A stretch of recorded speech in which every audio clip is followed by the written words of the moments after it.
A dim hubbub of activity rose over the streets as evening fell on Irantal. Laborers left their places of work for the day, seeing to errands on their way home, or gathering with acquaintances and co-workers in and around various venues around the city. Several days since meeting the other agent had passed, but, ever since Itzal had arrived on his own, he had been tracking the slow increase in activity from day to day. Compared to a week previous, the number of people moving about had increased fourfold. Well, this depended on the area of the city, of course. Taverns, inns and warehouses normally frequented by traders barely saw any activity, as the merchant traffic coming from beyond the duchy's borders had effectively ceased at the same time that Irantal had fallen. The areas with shops that produced the goods that the rural regions needed for their spring work were faring better. Despite the drop in the outlying populations, it was still one of the busiest times of the year for them, after all. By all accounts, they were working to catch up with the disruptions that the new rule had created. The overall result was that it felt like Irantal was still in a slump, nowhere near its regular level of activity for the season, but things were slowly, but surely picking up again. A long line of wagons led by terrifying skeletal horses, billowing with sickly yellow energy, rolled by, and Itzal stopped in his tracks, cringing away on the side of the street. Forcing himself to examine them as they passed, he noted that their beds were empty and the seats where one should find drivers were unoccupied. As with the undead patrols which frequented the streets, the people paid little attention to the macabre procession beyond ensuring that they were not directly in the way. Feeling the rough wall against his own shoulder, he wanted to curse himself for a coward. How was their composure even possible? The remarkable mental fortitude of the citizenry was something that he had fruitlessly pondered for some time now. There were a variety of spells that could fortify the mind against fear, but even with the sorcerer king reputed to be a magic caster of incredible power, Itzal could not imagine the entire city having such spells maintained upon them indefinitely. Neither were there enough magic casters amongst the population to accomplish this. He kept crossing out the possibilities until he reached the end of his list. Those with skills in leadership had the ability to reinforce the minds of those around them, but they were limited to charismatic figures, military commanders, nobles and others of similar vocations. The adamantite adventurer, Moman, acted in a manner that was vaguely something like this in recent times, reinforcing his position of trust amongst the general population, but surely that couldn't be enough? Then again, he was lauded as the greatest hero of humanity by the locals, so perhaps it was simply proof that he was an individual of great power and influence. Powers like those were notoriously hard to qualify, however, unlike the direct effects of reinforcing magic, inspiration and command, the broader, more subtle ones required varying degrees of subordination and trust to receive their benefits. That being said, the way he saw people gather around Moman certainly made him seem like this was the case. An array of appetizing aromas wafted through the air before he reached his destination, the main plaza. There was one more industry that thrived as the city had slowly stirred itself awake again, the food stalls and common eateries which dotted the city. It was not hard to imagine why. After a week of the same, plain food that was distributed as charity by the Sorceress Kingdom, reportedly it consisted of the cheap, low-quality provisions that had been meant to feed the levies of Riastis's royal army, he had already developed cravings for something more substantial. Opportunistic business owners had, by this point, appeared in greater numbers, setting up additional stalls which displayed their wares in order to take advantage of the traffic created by the food vendors. The combined effect was magnetic, drawing more and more residents to the city plazas by the day until it now seemed that a semblance of the city's nightlife had returned. Itzal still held to his belief that the huge drop in population experienced by the duchy as a whole would eventually catch up with the city, but, for the time being, he would take advantage of the free-flowing information that drifted out from the small groups of people gathering about the plaza. He strolled around casually, taking a bite out of a juicy venison skewer that had been marinated, grilled and slathered in savory sauce. To those who knew how to listen and draw the connections between various conversations that occurred around oneself, it was a simple thing to paint a picture of the overall state of the city. It wasn't even a matter of finding sensitive information or using intrusive measures, as people openly shared information as they socialized with one another for no purpose beyond making conversation. Most of what he heard fell in line with what he already knew. The planting season had started in earnest, trade beyond the borders was still at a standstill and, due to a lack in the latter, The industries of the city could only function to service the demands of its immediate region, with the various shortfalls from the absence of trade looming before them. In particular, the city was quickly running down its inventories of ores and alchemical supplies. His wandering around the plaza eventually brought him near the fountain in front of the cathedral, where he took a seat to finish the additional bits of his meal, purchased as he meandered about. The main plaza was home to several of the largest organizations in the city. All appeared to be open to their clients and saw regular visitors. The temple was no exception, and its brightly lit interior could be seen through the stained glass windows and the open doors. A few priests were standing outside, reaching out to passers-by. Occasionally, someone would stop to listen and a few out of those would enter. Itzal smirked lightly at what would have been considered the rare sight in times past. While the temples were silent on matters regarding governance, this was the norm in Irantal anyways, as Riastais did not officially confer with the temples on political affairs either. They had not been silent in their interactions with the population. The temples of the four great gods, whose doctrines set themselves as implacable enemies of the undead, had been in turn placed in a bind. They lacked the strength to oppose the sorcerer king and his undead minions, and so their words rang hollow in the new reality that the citizens faced. Though they, too, were often involved in fighting the undead, the few places of worship for the six great gods in the city, who included Ala-Alaf and Sursana, the gods of life and death, in their pantheon, had far fewer difficulties connecting with the population. The bishop must have surely recognized this advantage, and was now busily reclaiming Irantal's human population for the faith. It was laughable that, after over a century of apostasy, what might ultimately turn these people back to worshipping the Six was the advent of the very thing which the heretics claimed to hate the most. In a way, he supposed it made sense. Most people would only truly come to the gods in their time of need. Regardless, it was a welcome change overall, and he silently lauded the bishop for his shrewd direction in taking advantage of the times. Wiping his stained hands on one of the empty wrappers of his meal, Itzal rose from his seat at the fountain. In doing so, his line of sight rose above the tables of the merchant stalls, bringing his attention to new activity stirring in front of the adventurer guild nearby. At some point, while he had been eating and pondering the state of the temples, groups of men and women with varied outfits and equipment had started to filter into the guild. As he understood it, the branch had never closed, but there was very little in the way of work. It was only really occasionally frequented by its few remaining regulars in the past weeks. The trickle of people entering the building with no one coming out indicated that something was going on in the guild, perhaps a meeting of some sort. It was potentially a new development that he could not afford to miss in his ongoing efforts to gather information. After wiping his hands clean, he fished around in a pouch at his belt until he felt what he was looking for, drawing it out. The mercenary would become an adventurer, and he fastened the silver tag that indicated his rank in the guild around his neck. The work between the two professions overlapped at many points, as did the skill sets useful to them, so it wasn't entirely unheard of for an individual to take work as one or the other. Being a local of the region, he was already registered at the branch in Irantal, so there should be few questions about his presence. Slipping in behind a trio of iron ranks, he entered the building. A wave of stuffy heat rolled over him and out into the cool evening air. The transient nature of adventurers often made the real membership of the guild appear deceptively small. Very few actually loitered around the guild in normal times. Most would be out working to fill requests that they had taken or enjoying the pleasures of the city after the successful collection of their rewards. Even though most of the members of the Irantal branch had relocated their bases to cities in other nations, making it seem like there were only a handful left during the day, the few who remained gathered all at once still loosely filled the main floor of the building. There were dozens of adventurers clustered about, mostly ranking silver and below, but he spotted a handful of gold and mithril tags as well. The door opened and closed as more adventurers filtered in, so Itzal figured he still had time before whatever was going on started. He made his way around the floor, soaking up the atmosphere. In a word, it was gloomy.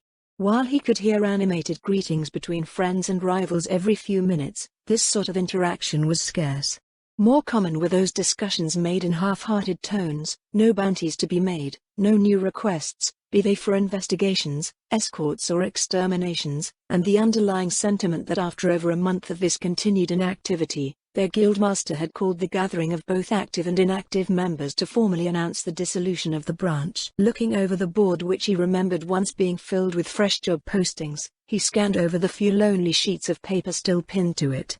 They were all related to the constantly ongoing work subsidized by the various nobles and administrators of the region, bounties for proof of monster extermination to maintain the overall security of the realm. It was work that had long since been made unnecessary due to the might of the Sorcerer King's armies. Running his eyes over each sheet pinned on the board, he silently mouthed the targets listed on each. The long lists of undead and their rates were crossed out entirely. What was the point of leaving it up? He supposed it might be to show the new government that they were not collecting bounties against their kind. Other omissions did not make any sense at all. Why would goblins, hobgoblins, ogres and trolls be crossed off? They were savage, evil beasts, and Itzal could not even begin to imagine why there was specifically no longer a bounty for them. He had no time to continue his pondering as purposeful steps sounded from the hallway behind the reception counter. Upon hearing the footfalls, the assembled adventurers started to quiet down. Itzal returned to the main waiting area, sidestepping past several groups in order to get a better view of the proceedings. By the time he found a place amidst the crowd, the man who appeared from the hall had nearly reached the top of the stairs. All eyes followed him as he turned to follow the second-floor railing until he stopped to look over the men and women below. He was a middle-aged man with a powerful build and well-groomed appearance. With an upright and vigorous posture, he rested his hands on the wooden rail and seemed to take in the sight before him. Though it seemed he was about to speak at any moment, the continued trickle of adventurers still entering the guild hall delayed his address.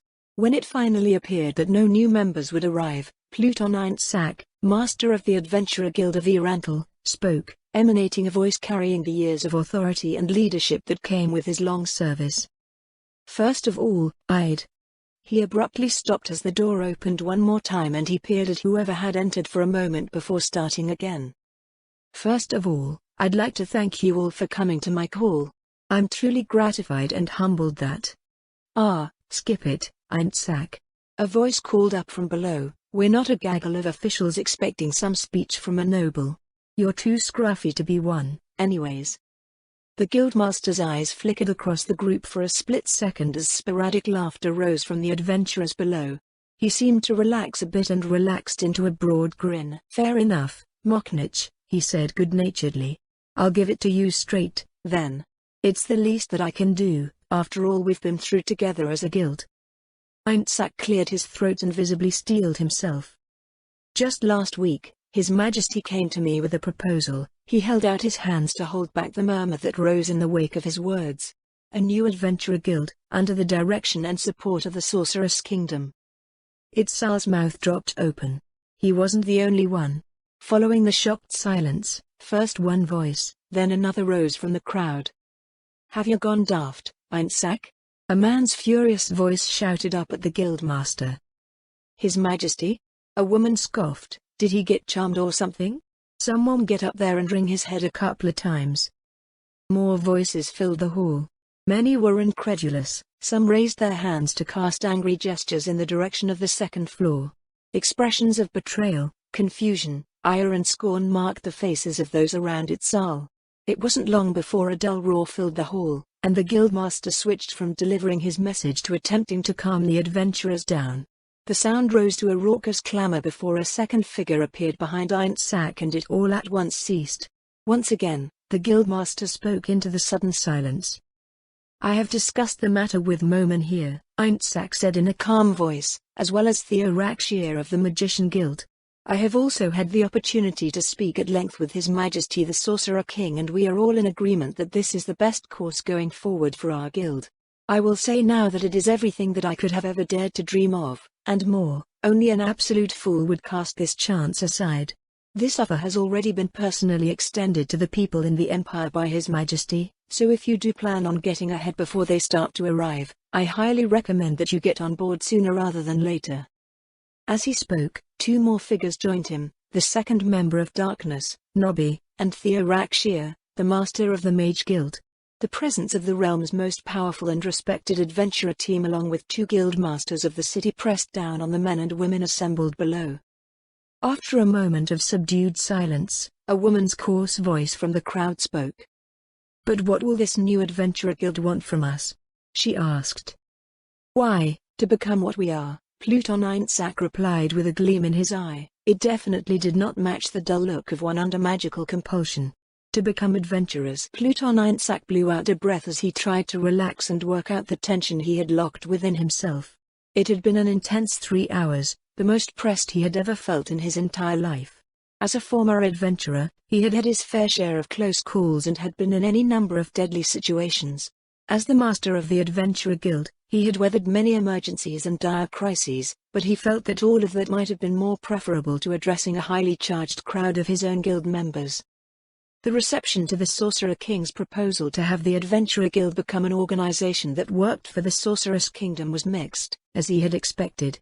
Einsak himself thought it was an extraordinary opportunity. The new Adventurer Guild, he had called it, for it would very obviously be nothing like what had preceded it.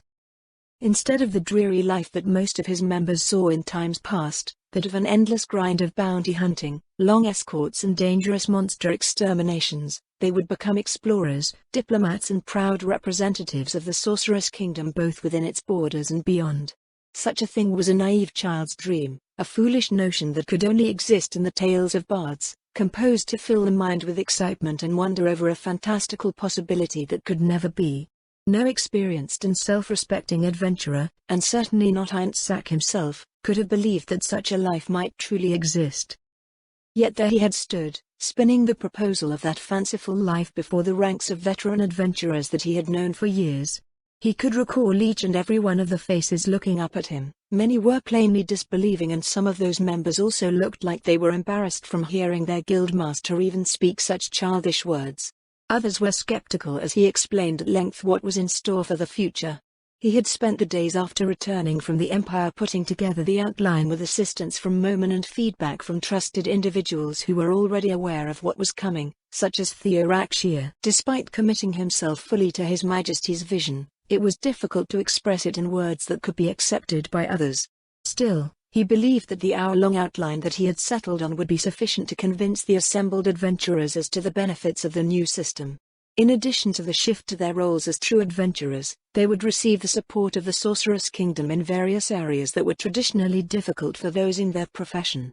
Access to crucial magical items once the realm's industries had established themselves, rigorous training in all the aspects of their new careers, a generous stipend that would sustain them in times when there was no work to be done, and even recovery and resurrection services for the fallen.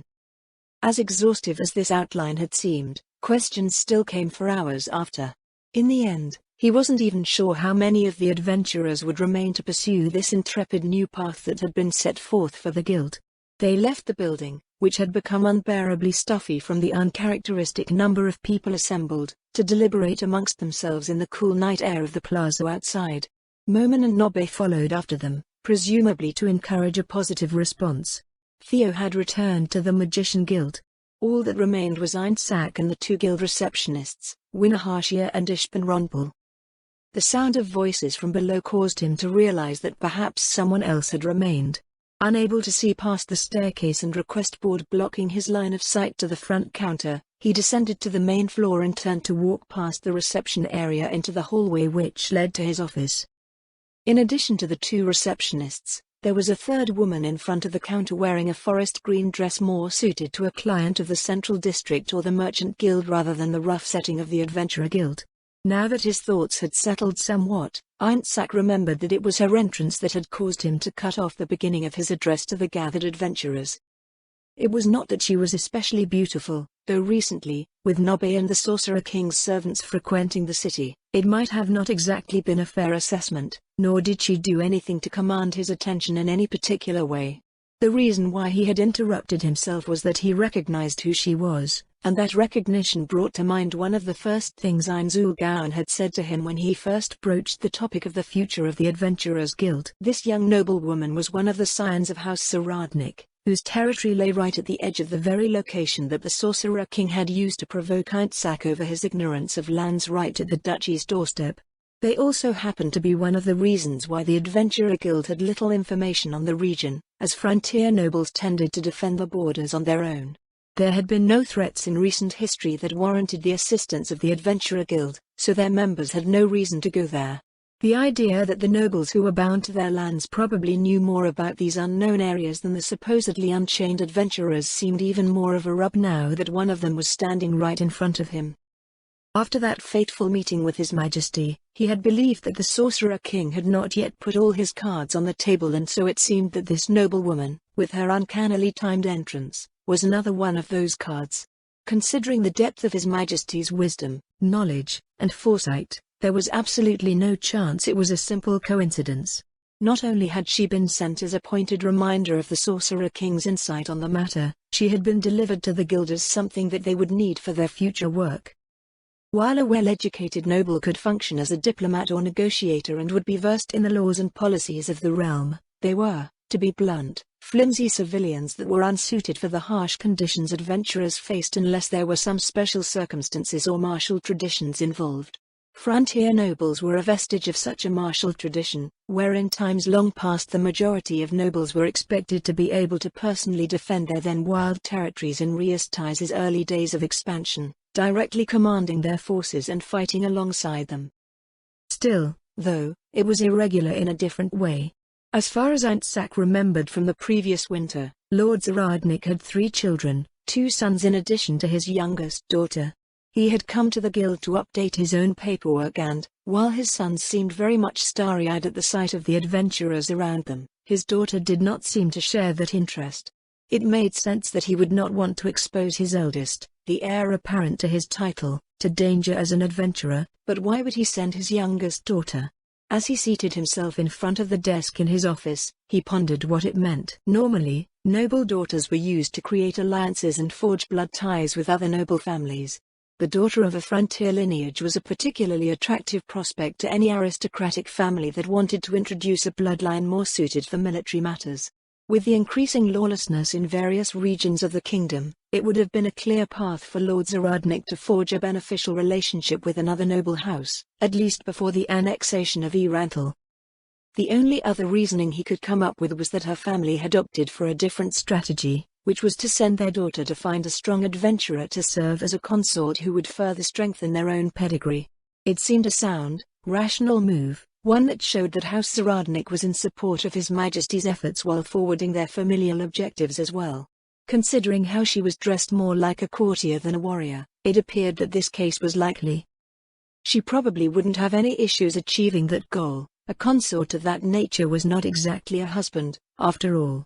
Gods forbid that she set her designs on Moman, though. He thought back on all the schemes that had been concocted to land the living legend. Moman's ability to elude any and all attempts at doing so had become something of a legend itself, and if Narbe discerned the young noblewoman's motives, she would probably attempt to fry her on the spot. Well, good luck with that, Miss Zaradnik, he thought. The sound of the ongoing orientation continued to carry into the guildmaster's office. It sounded like Ishpan was doing most of the talking, as usual. The veteran receptionist was an exceptional employee, but she loved to assert her dominance over adventurers by bludgeoning them into submission with her knowledge and expertise in guild matters. If things seemed like they would get out of hand, Winner would intercede, but it probably wouldn't come to that in this case. Ishpan would most likely not be able to mentally budge a member of what Eintzak knew to be an especially thick-skinned noble family. It was more likely that the receptionist might find something of a rival in the other woman, in all likelihood a one-sided rivalry, as members of House Zaradnik were also often infuriatingly aloof. Well, perhaps. Considering what little he had observed of her demeanor, Eintzak thought she might actually take after her mother on that front instead. Both of her parents were still characteristically obstinate, however. Relaxing into his chair, the guildmaster closed his eyes and idly stroked his moustache as the voices continued to drift over into his office. The receptionist would roll out an intimidating wall of an explanation about a particular detail of the guild, then pause to wait for the reaction. Eintzak could pretty much imagine Ishpan's expectant look as she waited for the overwhelmed and confused expression that would often paint the face of even experienced members when faced with her fiendish tendencies. He could not detect any signs of being disturbed by the words in the noblewoman's replies. Though, to be fair, Ishpan could not give the same rundown as she would have been able to just a month or 2 ago, as many of the regulations and expectations of the guild were no longer applicable. The orientation moved on to a rudimentary assessment that made sure an applicant made the bare minimum of physical or magical capability and the basic understanding to qualify for work as a copper plate. At least it was rudimentary, as adventuring was a profession where the risk was shouldered almost entirely on the adventurers and the skill sets that they brought to the table.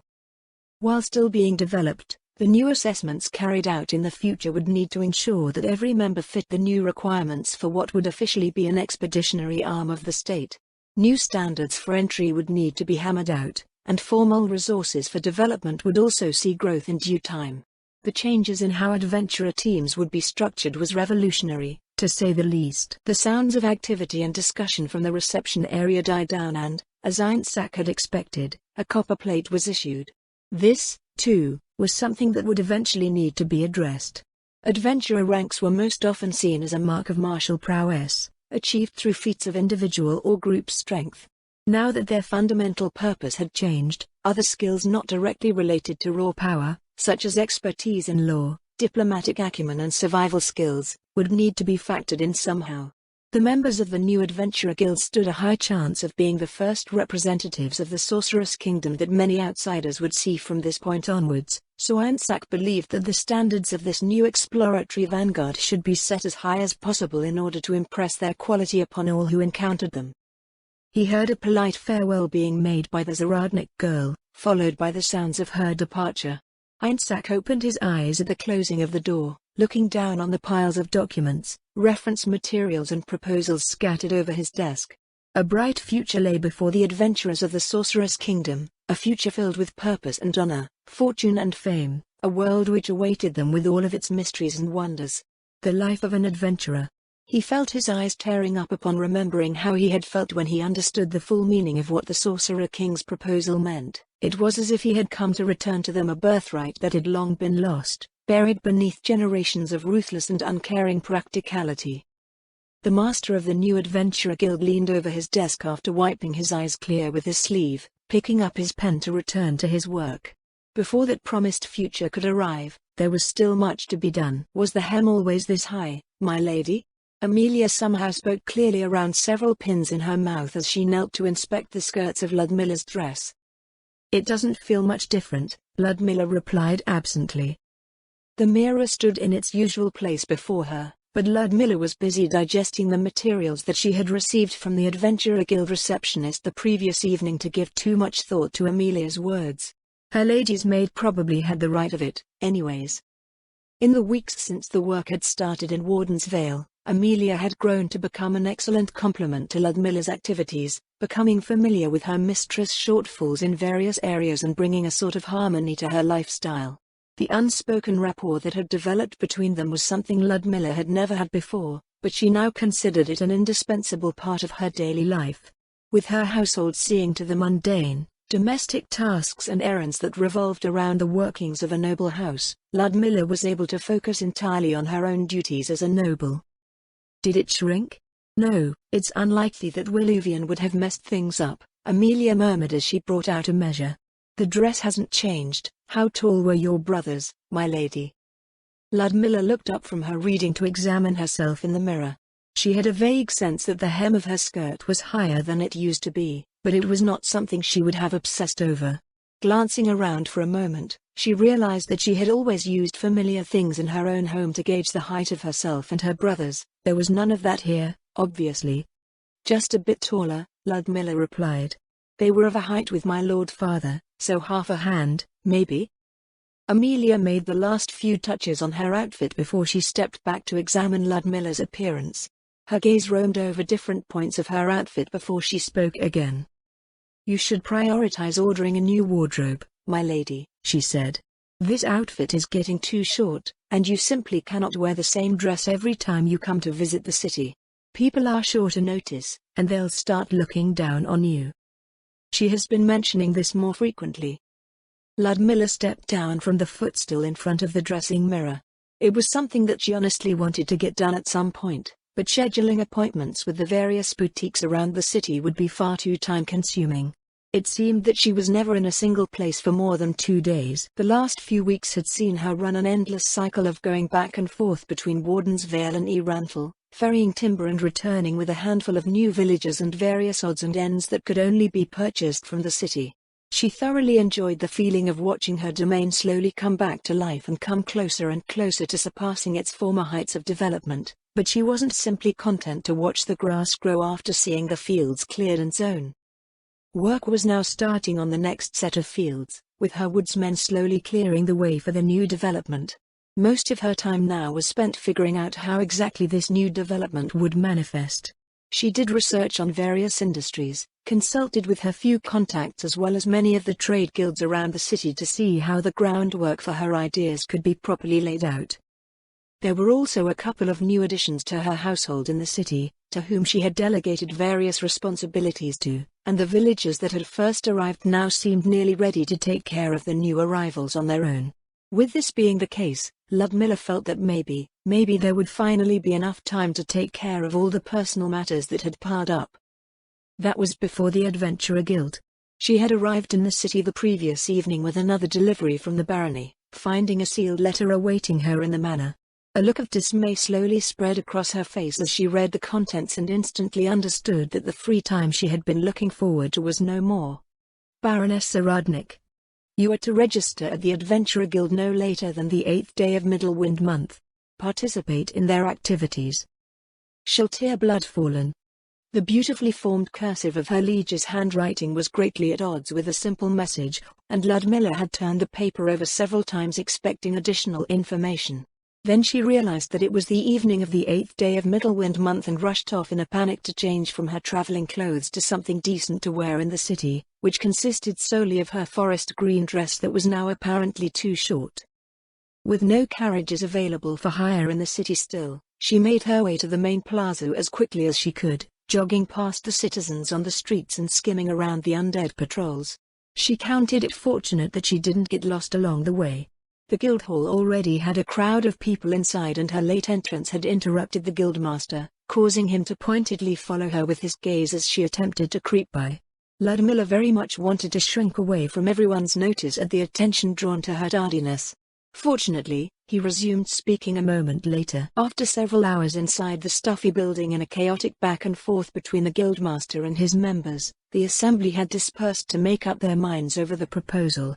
Still needing to register as an adventurer, Ludmilla had gone to the reception counter where she had received a much clearer explanation about the changes to the Adventurer Guild.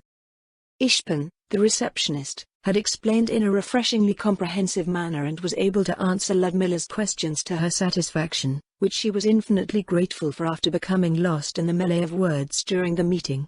She received her identification after completing her registration and thanked the receptionist for her assistance before returning to the manor. The nature of the Adventurer Guild had fundamentally changed, so much so that, aside from maintaining the trappings of its identity, it no longer resembled the organization that came before.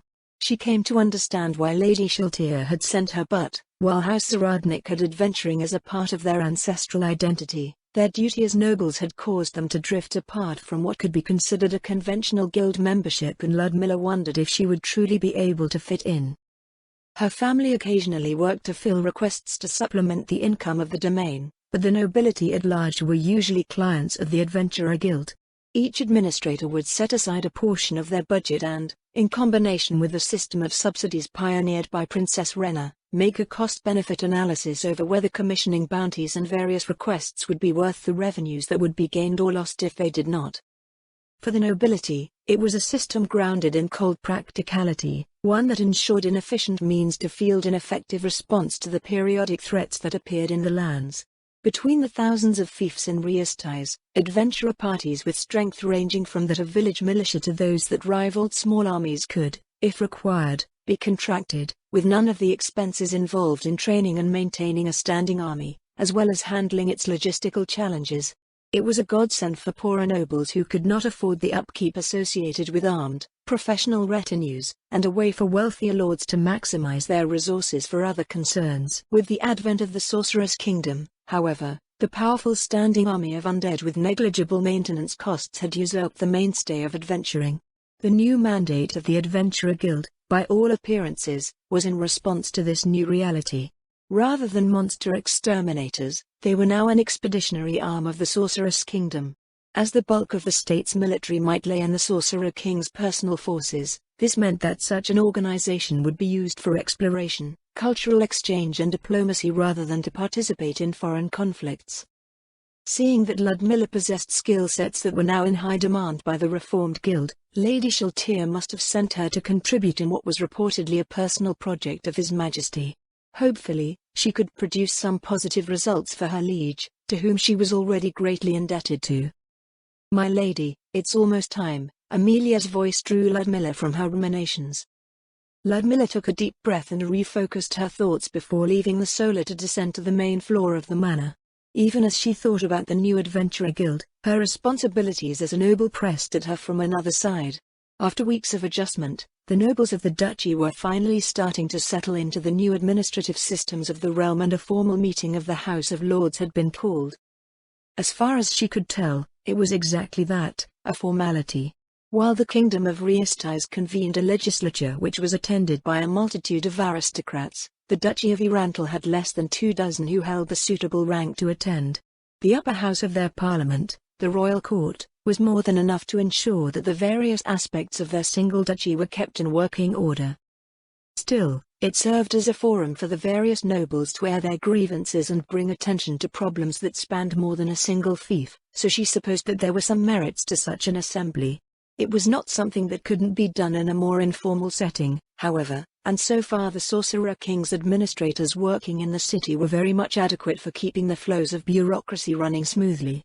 To Ludmilla, the call to assembly reeked of the pomp and circumstance that her lord father always held in contempt.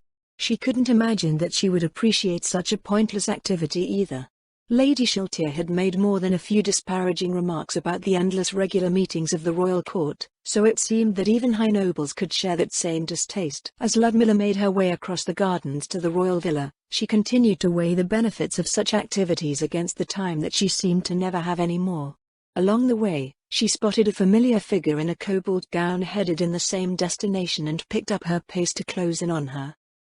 "Good morning, Lady Corlin," she greeted her friend with head respectfully lowered. "I hope the day finds you well." "Ugh, don't do that," Clara Corlin replied with a horrified expression on her face. "It just feels wrong."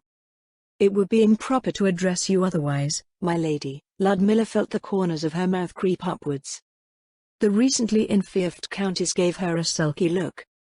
After Ludmilla had shared her thoughts on how the royal court would probably approve of her ambitions as long as she put together a convincing case, the fretful young woman had gone about doing just that.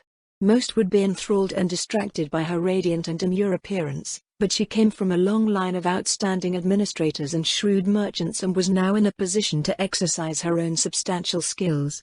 A week later, her proposal filled a large binder with concepts, plans and projections that made Ludmilla's head spin when she had been asked to review it before submission.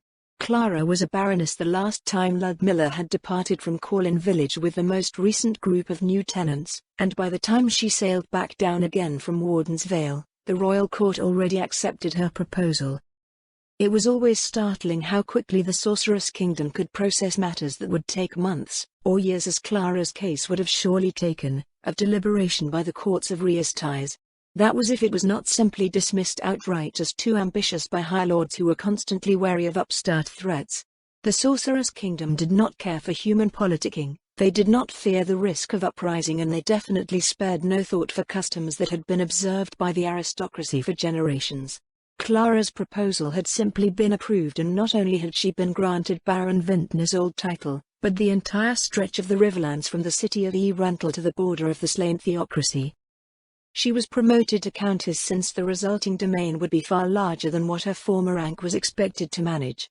While this was technically true and would have certainly been a great honor granted to a lord in Riestais, the way the Sorcerer's Kingdom saw it seemed more along the lines of using the appropriate rank for the designated authority and nothing more.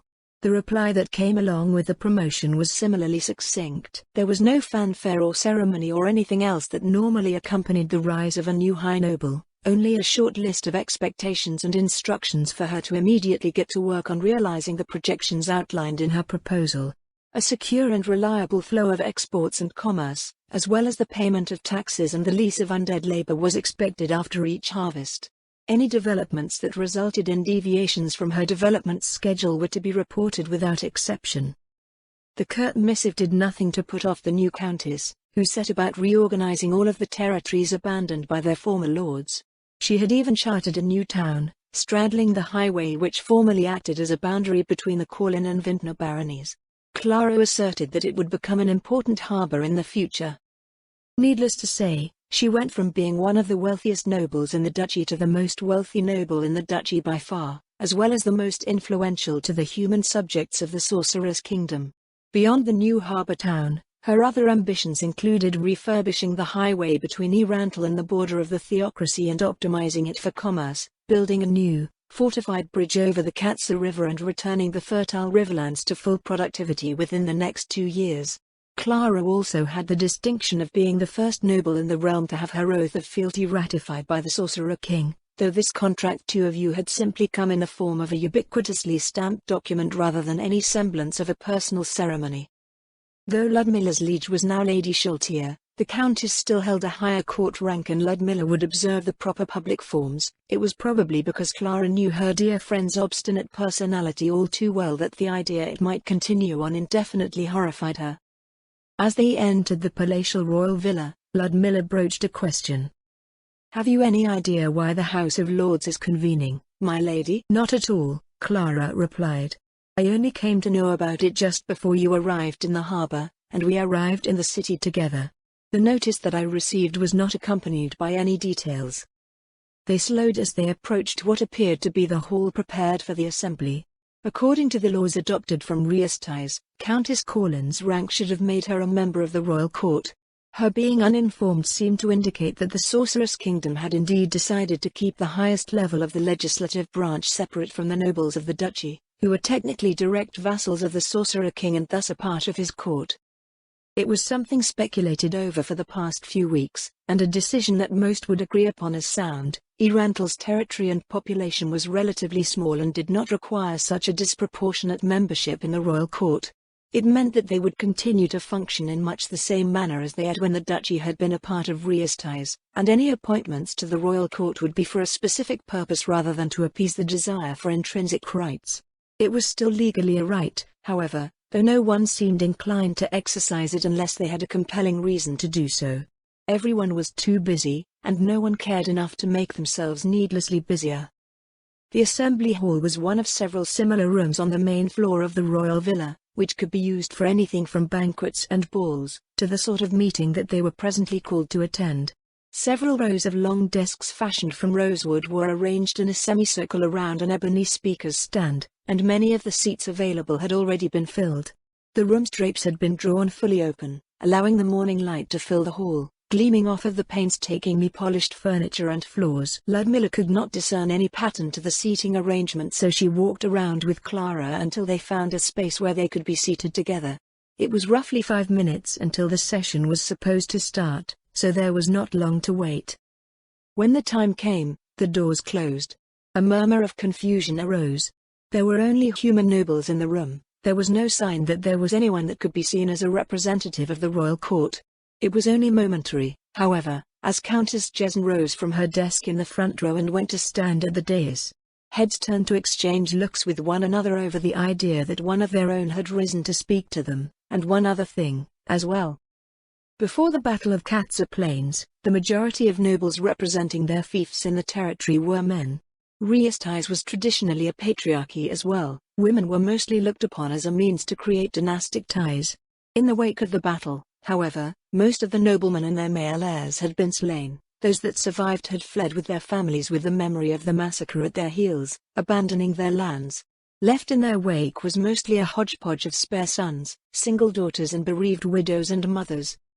It was at this point that Ludmilla understood that the rules of the political arena had been upended, and the power dynamics now reflected those traditionally attributed to meetings between the noble women of the court. The matron of House Jesn was a well-respected figure that was looked up to by nearly all the women of the duchy, and so she had become the natural choice to represent them as their speaker. One could almost sense that minds were being reconfigured in that moment, realigning themselves to accommodate this new reality. It was probably inevitable that the House of Lords would petition for a change in the succession laws, as well. Countess Jesn waited patiently as the assembled nobles settled themselves again before speaking. There are several points on today's agenda to be discussed, but I shall start with the most prominent amongst them. Her customarily caustic tone that many were familiar with was entirely absent, replaced with a formal voice that could be heard clearly throughout the room. The Baharuth Empire has submitted its petition to become a client state of the Sorcerer's Kingdom.